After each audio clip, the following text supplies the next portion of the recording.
dito. Yan, dinadaanan ko na yun. Yan. Alas 4 ng hapon, pero ramdam mo na guys yung ano, init.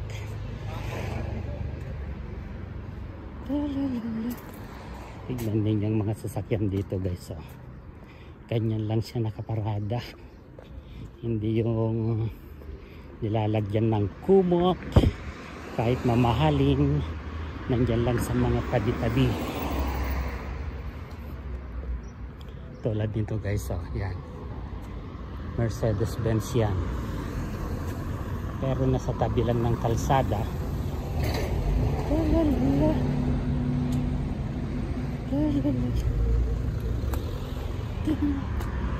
So ayan, malapit na tayo sa my circle.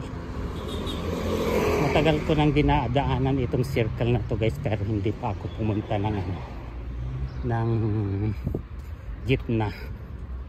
Dinadaanan ko lang, iniikutan ko.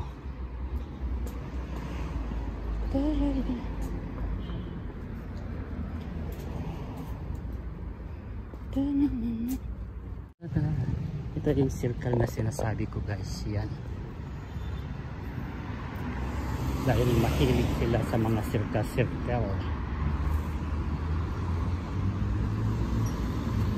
Ayan.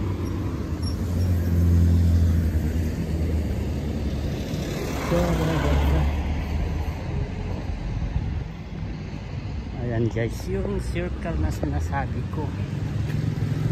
May mga nani dyan na nagpa-parking. Ayan. May simbahan naman dito. Ayan o, simbahan yan.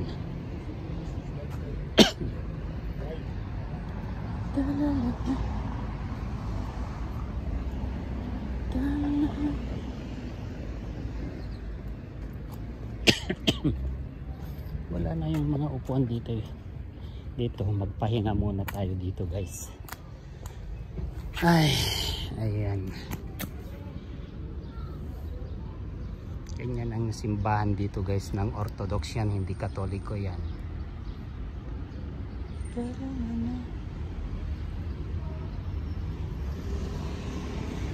Ayan, yan na yun ang bus guys. Yan yung mga pampasaherong bus, mga ganyan.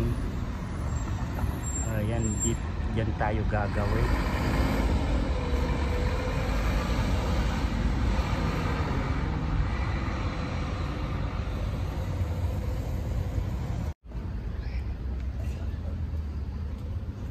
Lakad pa rin. Kung kailangan mo.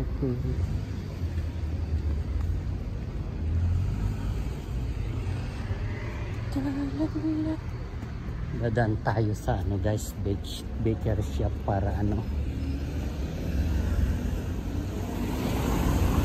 bibili ng bread or sureki, parang pandesal yun guys. Barberia Teens.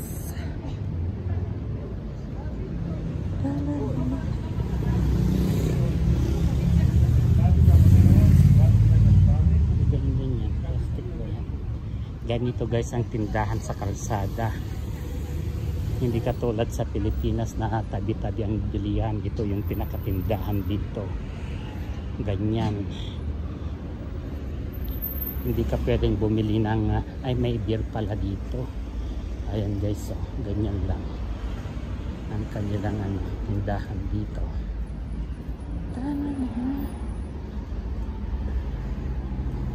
At meron din sa unahan guys doon yung may red na ano,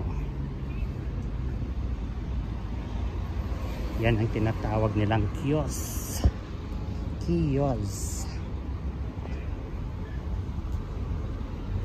Nakikita nyo yung AB dyan guys, supermarket dyan. Yan ako nagso-supermarket minsan. Yan ha.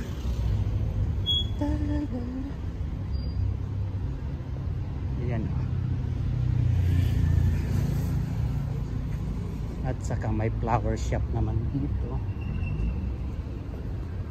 Nasa unahan, katapat ng tindahan. Ayan yung sinasabi ko guys na tindahan dyan. Yan. Yan naman yung ano, flower shop.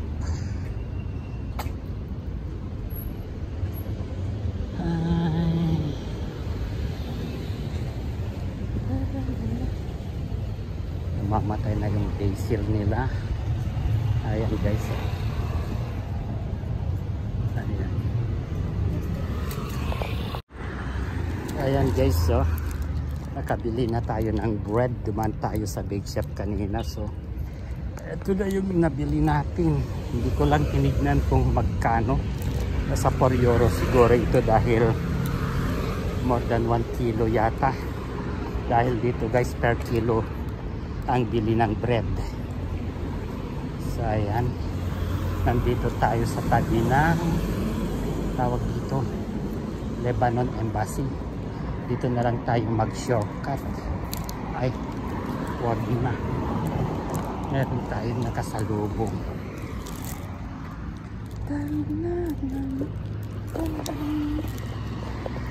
Dito ginanap yung ano guys, Asian Bazaar kahapon. Ay nung isang araw, nung linggo.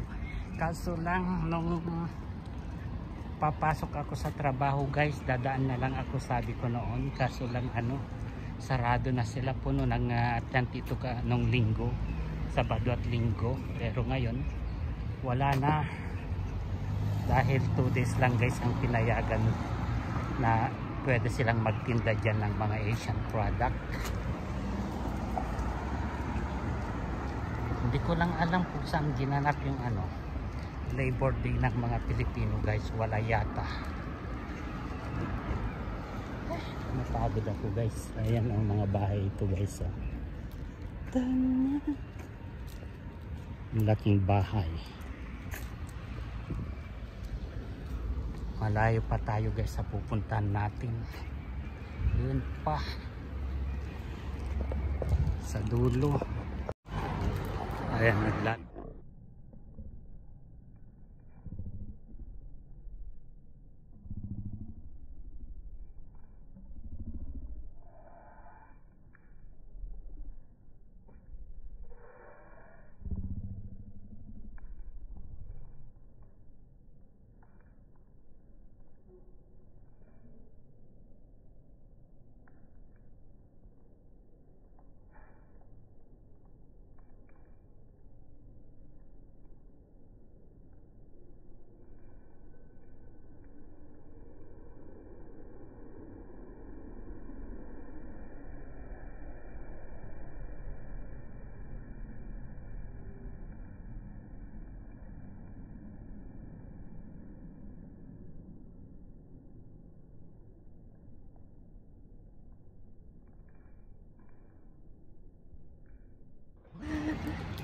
Ito naman yung ano, bahay ng king.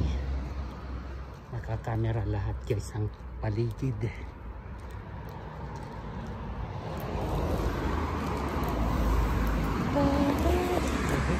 Ano, pangalawang circle na tayo, so malapit na tayo sa uuwian natin. Ayan guys, so magkakanan na lang tayo dito, then malapit na tayo sa bahay. Pinawisan ng kilikili, pinawisan ng likod guys sa kalalakad. Almost more than 30 minutes ang lakad ko. At least nakalakad din tayo, magandang exercise yan dahil matagal na tayo hindi napalakad ng malayo.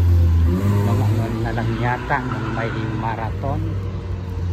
So dito na tayo guys, Malasaki. Dito tayo mag-turn at malapit na tayo doon sa dulo. Doon tayo